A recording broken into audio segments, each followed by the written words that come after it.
Turn north for 88 miles. Before we have to merge.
Without any issues, though apparently there were accidents on 65 north and the eastern half of 465.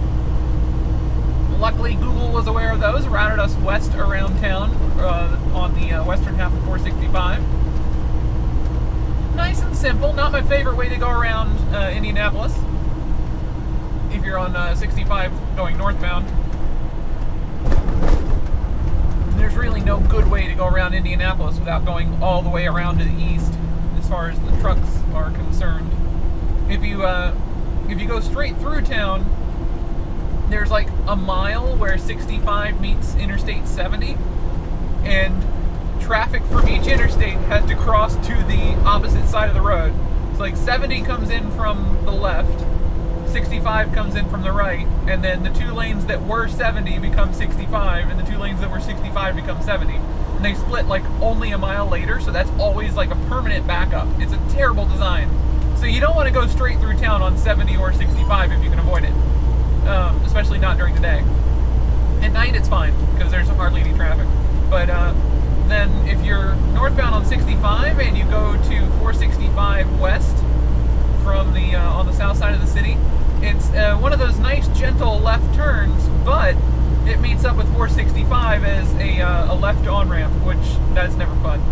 So then you got to cross 3 lanes of traffic, which luckily we got super lucky with the timing on that today, and I was able to just cross straight into the right-hand lane from the exit with very little difficulty whatsoever.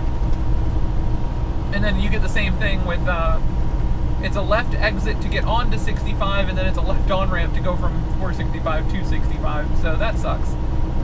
But, you know, we made it work. We made it work. That was the most painless way to get around the city today. So I'm perfectly happy with that. Yeah, for southbound traffic, the easiest way to get around around Indianapolis is the western half of 465. For northbound traffic, it's the eastern half. Though the eastern half is a little bit longer, so generally 465, the western half of 465 is your fastest route. Though, you know, the eastern half, if you're going northbound, is a little bit easier on the, as far as the traffic interchanges go for a truck. Of course, apparently that was closed for a good chunk today, so...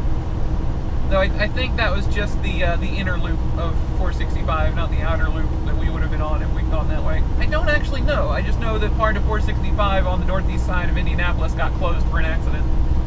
So, glad we did not go that way. And actually would have, if I thinking about it, that would have been right about where we saw that accident on the 6th, where that guy just kind of drove straight into the center wall. Not great.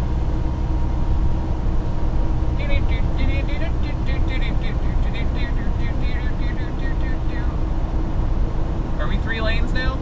Because people are kind of moving over like they're expecting that to stick around. Maybe we are. Sure, why not? behind us are already using the right 2 lanes to overtake other trucks. So let's just put our butts right here. Yeah, that's use the right 2 lanes sign usually means that the extra lane's going to stick around for a little while. Welcome back. We are once more in Chicagoland. We're on 294, the tollway. We haven't gone through the toll plazas yet, but we are safely upon 294. We're going to take this around Chicago to pick up Interstate 88 westbound. We've gotten pre-planned on our next load. It's going to take us out a little bit further west.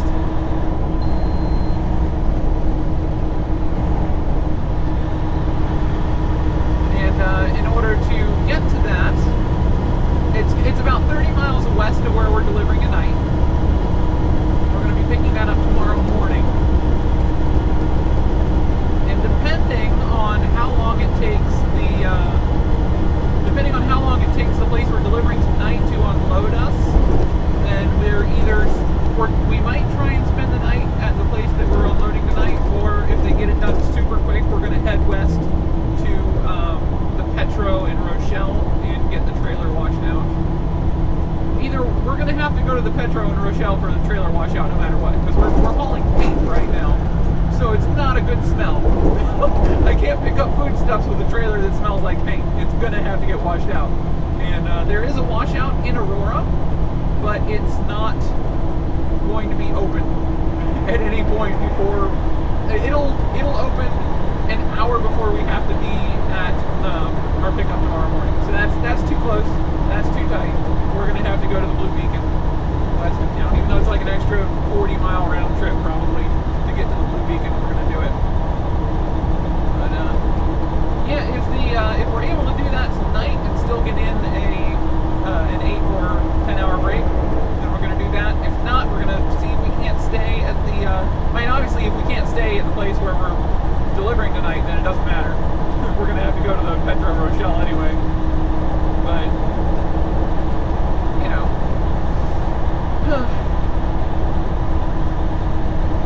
it's basically the only good spot to find parking in the area. So I can check with dispatch if they hold off on setting me up for the next load on my Qualcomm. If technically I'm not dispatched on a load, I can just go to the Petro Rochelle off duty as this is me going to get a parking spot after delivery. In a half mile, keep left to stay on I-80 West. And then the time I spend driving off duty counts still towards a 10-hour break.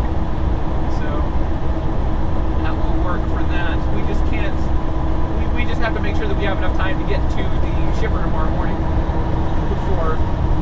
That's the critical point. We have to keep left to stay on I-80 West. We basically have to stop everything by we cannot be doing any driving by 1 p.m. Continue on I-80 West for 2 miles.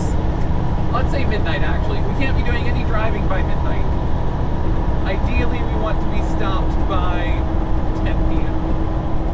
So there's a very narrow window in which we can do things tonight.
Alrighty folks, we've arrived and we have docked our trailer. I am currently parked Sans trailer over to the end of the receiving side of this particular location.